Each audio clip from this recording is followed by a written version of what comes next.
Chapter 10 of the Lemonade War is called Malicious Mischief.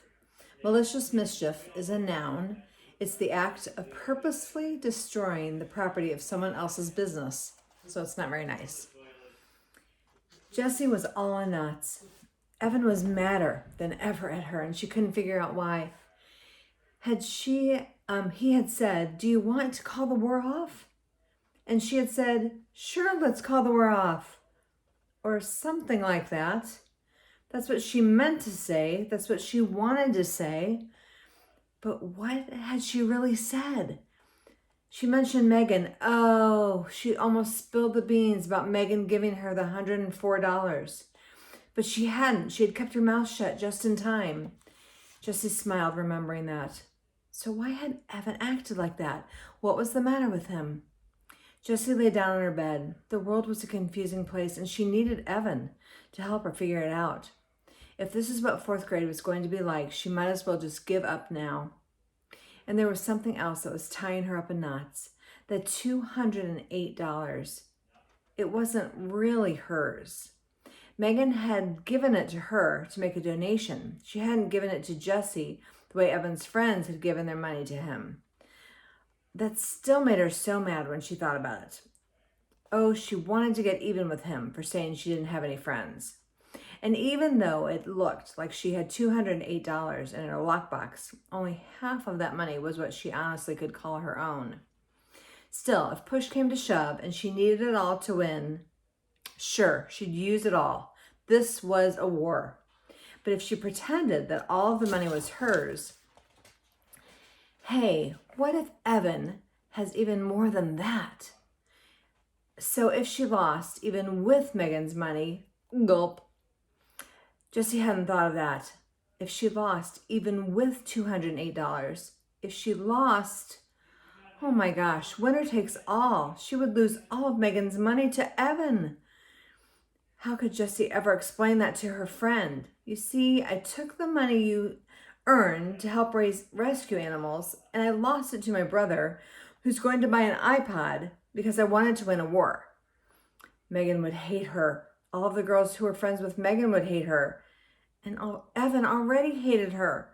So that was that. Goodbye, fourth grade.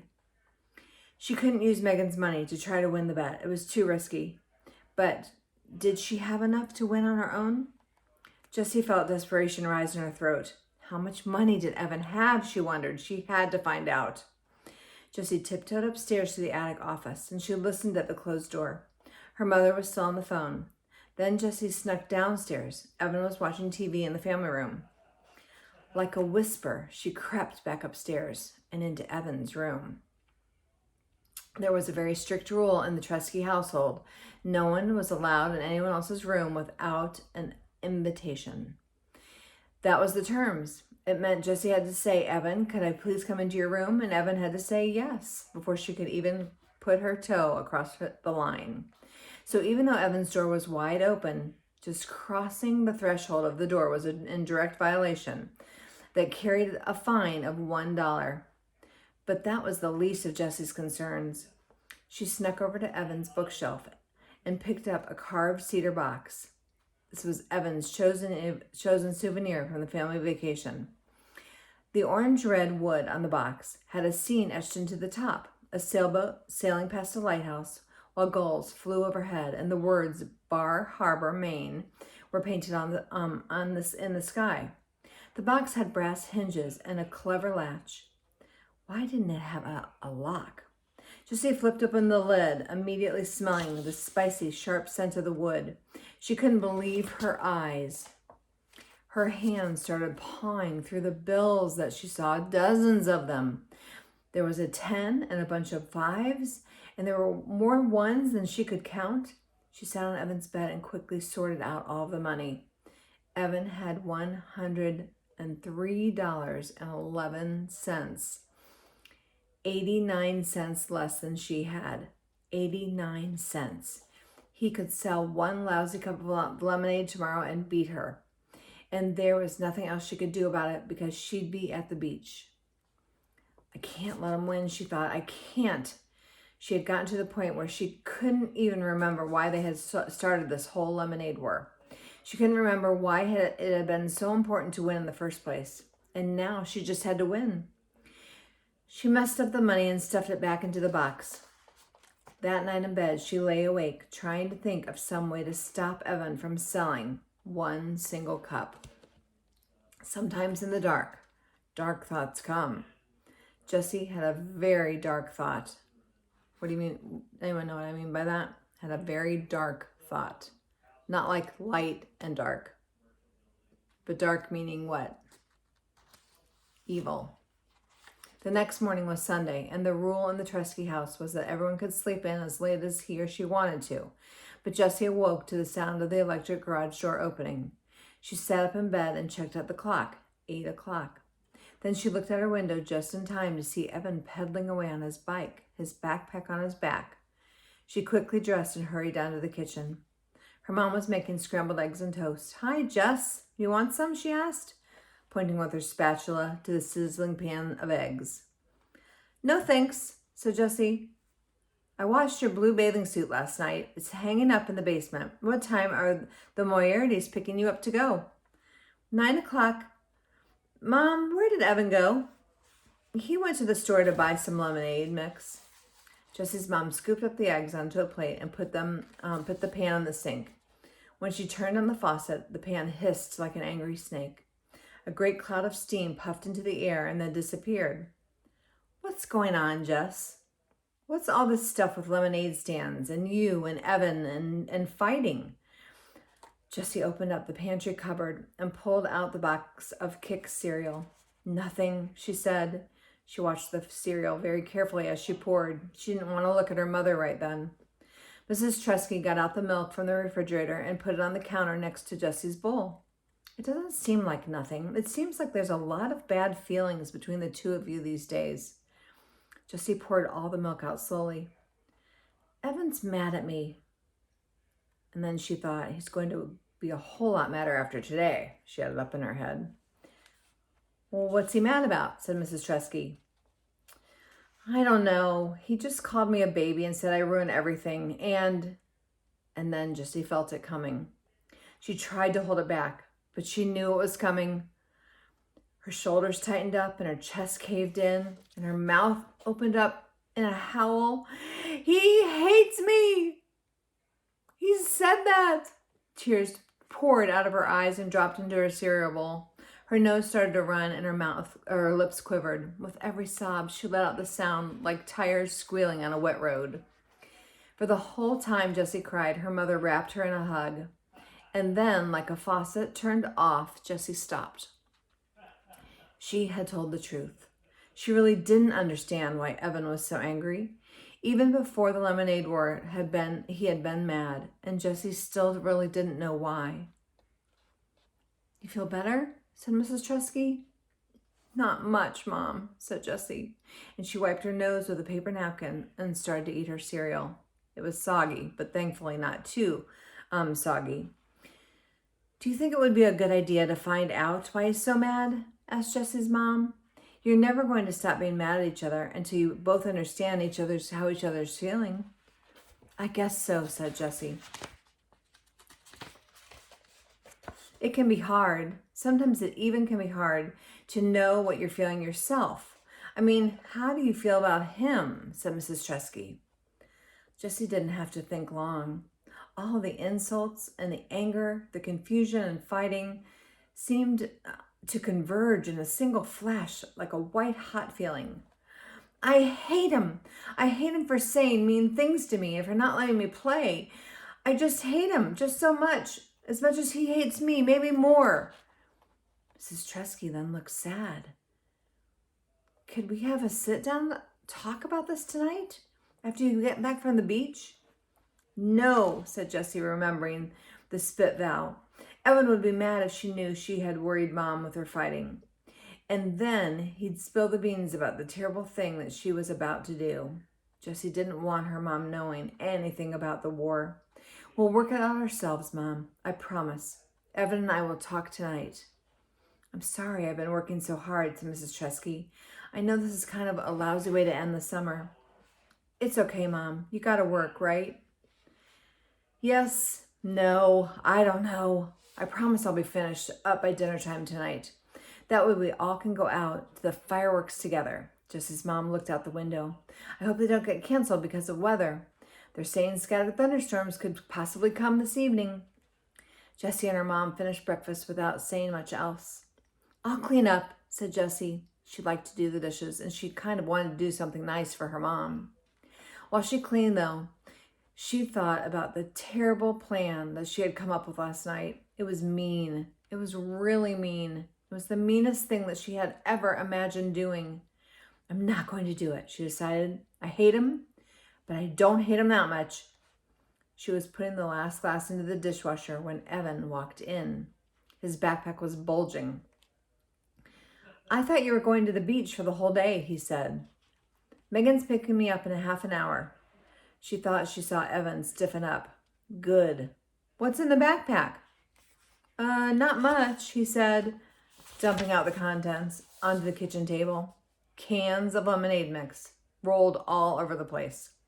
Jessie tried to count, but there were way too many. 15, maybe 20? Holy macaroni! How many cans did you buy? 32. Evan started to stack the cans in a pyramid. But you don't need that much.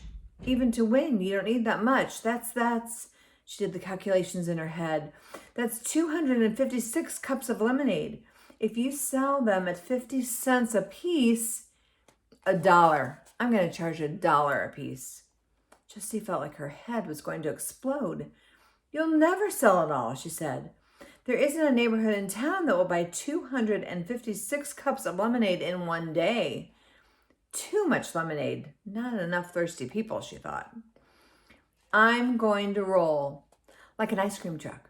I'm going to mix it all up in a big cooler and wagon it from street to street.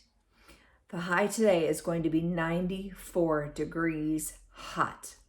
It might take me all day, but I'll sell every last drop. 256 smackers. And then tonight, Juicy, we can count our earnings. Don't forget, winner takes all. But you don't need $256 to win, she shouted. Evan stood tall and said in a very, very grovelly voice that all the boys imitated, I don't play to win, I play to pulverize. Oh, what an idiot. Jessie couldn't believe her brother could be so terrible to her. She watched as Evan put together his rolling lemonade stand in the garage. The big cooler was something that Mrs. Trusky had bought a few years back when she was in charge of refreshments for the school spring fling. It looked like a giant bongo drum with a screw-off top and a spigot at the bottom. Evan loaded it into the wagon and poured the mix from all 32 cans in. Oh my goodness.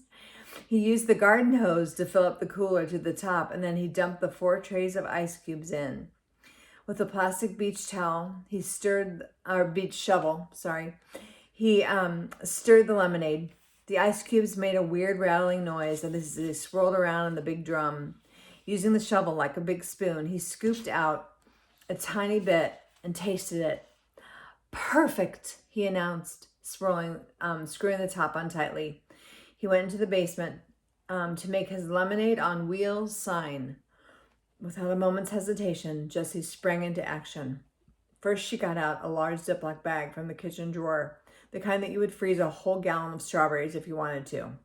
Then she held it upside down and wide open over the fruit bowl. She gave the bowl a solid knock.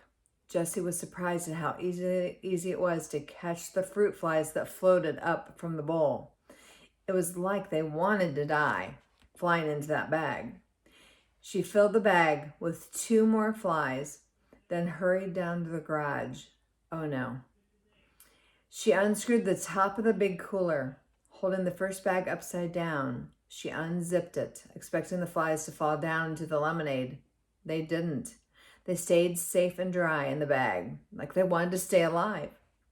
Too bad for you, you fruit flies, said Jessie as she plunged the bag into the lemonade. Under the surface, she turned the bag inside out, swishing it back and forth so that all the flies washed off into the lemonade. She emptied all 3 bags of fruit flies into the big cooler, then hunted around until she found 2 green inchworms and a fuzzy gypsy moth caterpillar. She tossed them then into the cooler of lemonade. Then she threw a fistful of dirt for good measure. She was just about to screw the top back on when she heard Evan coming up from the basement stairs. There wasn't time to get the top back on. He would see the bugs and the whole plan would be ruined. Jessie ran to the steps and shouted, "Evan, Mom wants to see you in her office right away." "Oh, man," muttered Evan as he started to climb up the second set of stairs. Jessie quickly screwed the top cap on, grabbed her blue bathing suit from the basement, then went upstairs to her room. On the way, she passed Evan coming down. "Mom did not want to see me," he said, annoyed. Jessie looked surprised. "Oh, that's what it sounded like. She was yelling something down the stairs. I thought it was, 'Get Evan.'" Jessie shrugged. "So I got you." From her bedroom window, she watched Evan rolling down the street with his lemonade on wheels stand. It was like one of those old-fashioned peddlers calling out, "Lemonade, get your ice-cold lemonade here," as he walked. For one lightning brief second, Jessie felt a stab of regret. Think about what that would feel like. She could see how hard he was straining to pull the heavy cooler, and she knew what it was like to stand in the hot sun selling lemonade. But the feeling was stuffed down by a hurricane of anger that she felt when she remembered Evan's gravelly voice saying to her, "Pulverize."